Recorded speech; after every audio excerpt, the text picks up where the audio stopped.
प्राचीन काल में मथुरा नगरी में कंस नाम का एक अत्याचारी राजा राज करता था। उसके अत्याचार से मथुरा की प्रजा त्रस्त हो चुकी थी। कंस की बहन देवकी और उनके पति वसुदेव को यह झांत हुआ कि देवकी के 8वें पुत्र के हाथों कंस का विनाश होगा। यह सुनकर कंस ने देवकी और वसुदेव को कारागार में बंद कर दिया। जब श्री कृष्ण का जन्म हुआ तो वह एक दिव्य रात थी। आकाश में चंद्रमा अपनी पूर्णता पर था और वातावरण में एक अद्भुत शांति थी। जैसे ही श्री कृष्ण का जन्म हुआ, कारागार के सभी ताले स्वतः खुल गए और वसुदेव को आदेश मिला कि वे बालक को गोकुल में नंद बाबा के घर पहुंचा दें। वसुदेव ने कृष्ण को एक टोकरी में रखा और यमुना नदी पकड़ करते हुए गोकुल पहुंचे। वहां उन्होंने अपने बालक को यशोदा और नंद बाबा को सौंप दिया और उनके स्थान पर यशोदा की पुत्री को ले आए।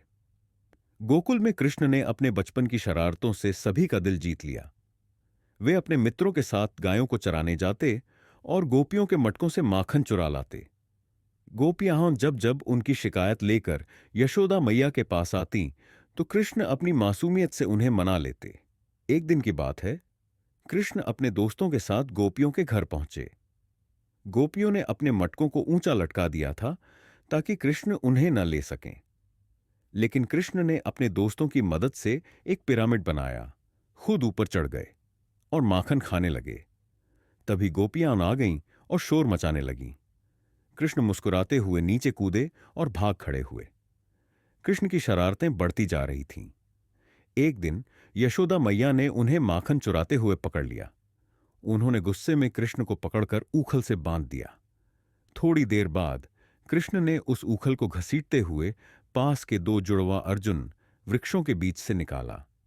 जैसे ही ऊखल ने पेड़ों को छुआ, दोनों वृक्ष टूटकर गिर गए और उनके भीतर से 2 दिव्य देवता प्रकट हुए। उन्होंने यशोदा को बताया कि उनका बालक कोई साधारण बालक नहीं, बल्कि स्वयं भगवान विष्णु का अवतार है। एक बार कंस ने बाल कृष्ण को मारने के लिए पूतना नामक राक्षसी को भेजा। पूतना ने एक सुंदर स्त्री का रूप धारण किया और गोकुल पहुंची।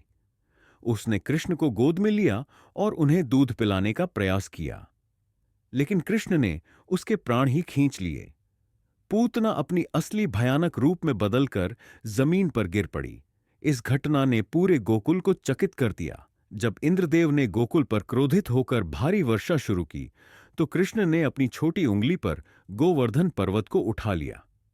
सभी गोकुलवासी पर्वत के नीचे आकर सुरक्षित हो गए। यह देखकर इंद्रदेव को अपनी गलती का एहसास हुआ और उन्होंने कृष्ण से क्षमा मांगी। श्री कृष्ण के बचपन की ये कहानियां आज भी हमें सिखाती हैं कि जीवन में चाहे कितनी भी कठिनाइयां में आए, हमें धैर्य और प्रेम से उनका सामना करना चाहिए। श्री कृष्ण की लीलाएं भक्ति, आनंद और शांति का प्रतीक हैं।